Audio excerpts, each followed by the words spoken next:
अस्सलाम वालेकुम everyone and welcome back to another YouTube blog. उम्मीद है सब खैरियत से होंगे। This blog is all about gajar का हलवा।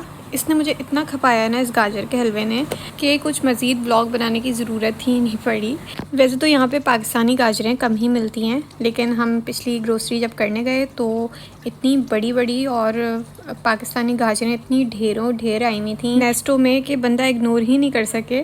मैं तो चाहूँ भी इग्नोर करूँ, लेकिन मेरे हस्बैंड जब इस तरह की चीज़ें देखते हैं और उनकी फ़ेवरेट होती हैं तो फिर वो ख़ुद से ही लेना पसंद करते हैं उसको, और फिर मैं क्यों ही मना करूँ।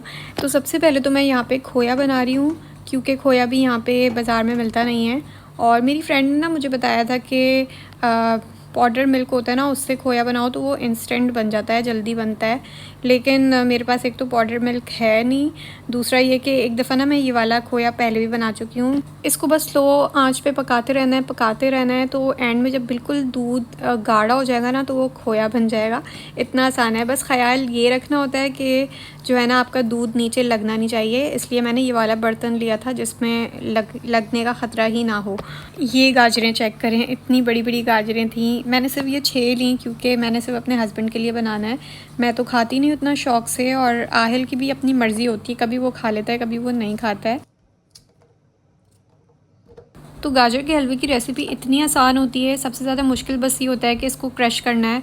अदरवाइज़ तो हलवा बस बन ही जाता है, बस ये होता है कि आपने चम्मच चलाते रहना है। तो यहाँ पे बस मैंने गाजरों को पील किया और मैंने सोचा था कि मैं हैंड चॉपर में डालूंगी तो अपने अकॉर्डिंग ना इसको क्रश कर लूँगी। लेकिन इस हैंड चॉपर ने इतना मुझे तंग किया, गाजरें तो मतलब हो ही नहीं रही थी मुझसे।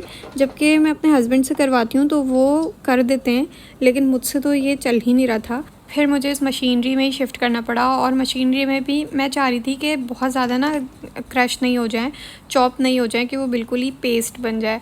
तो यहाँ पे मैंने अपने अकॉर्डिंग की और उसमें भी ढक्कन ना चलते हुए ही खुल गया उसका, और थोड़ी बहुत गाजरें गिर गईं। उफ, मतलब आज तो ब्लेंडर पे ब्लेंडर ही हो जा रहे थे, और लास्ट में जो हुआ ना वो तो ओ माय गॉड, मेरा खून खौल गया था उसके बाद तो वो आप लोग लास्ट में देखेंगे कि क्या हुआ। जितना टाइम मैं इस चॉपरों के साथ खपी हूँ ना, उससे बेहतर था कि मैं कद्दूकशी कर लेती।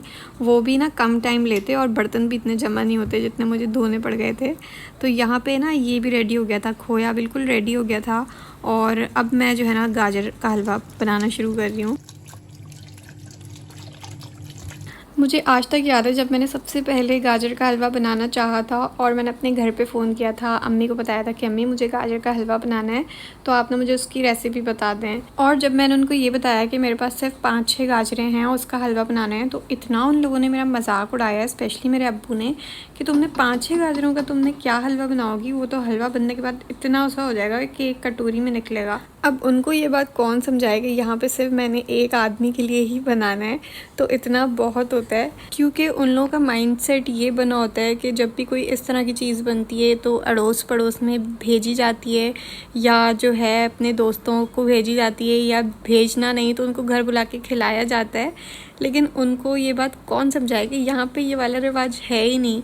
जब कोई दावत करनी है तो आपने बाहर करनी है, ताकि बर्तन जमा नहीं हो जाएं घर पे, और बाहर की बाहर दावत भी निपट जाए, ज़्यादा आपको खपना नहीं पड़े, और जो है ना आपका शुगल मेला भी लग जाए। और रही भेजने की बात, जब तक मैं खुद श्योर नहीं होंगी कि ये अच्छा बनेगा या नहीं बनेगा तो फिर मैं कैसे भेजूँगी। अपने पड़ोसियों को तो मैं जानती भी नहीं हूँ कि है कौन, फैमिली कौन सी है, इंडियन पाकिस्तानी, मुझे तो यही नहीं पता। और दोस्त मेरे इतने परफेक्ट कुक्स हैं, मास्टर शेफ़ हैं, कि उनको ना जब तक कोई चीज़ परफेक्ट नहीं बनती ना तब तक तो मैं भेजती भी नहीं हूँ।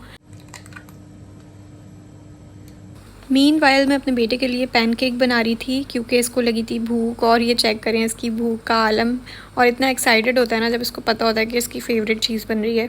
तो यहाँ पे बस मैंने पैनकेक का मिक्सचर पड़ा हुआ ही होता है, उसमें जो चीज़ें ऐड करने की होती हैं वो ऐड की, और बस इस तरह से मैंने ये 2 वक्त का बना लिया कि नेक्स्ट डे भी खिला दूँगी और अभी भी हो जाएगा। तो ये इतना बड़े साइज़ का मैं पैनकेक बनाती हूँ ताकि एक ही दफ़ा में ये पूरा खा ले, और इसका भी ना पूरा तकरीबन एक टाइम का मील पूरा हो जाए, या शाम का या रात का। तो तकरीबन ये 8 बजे तक मैंने इसको ये पैनकेक बना के खिलाया था। आ जाओ आहल। तो बस तकरीबन ये आधे पौन घंटे में आहल ने अपना ये पैनकेक फ़िनिश किया था, और अभी तक ये गाजर के हलवे की सिचुएशन ये थी।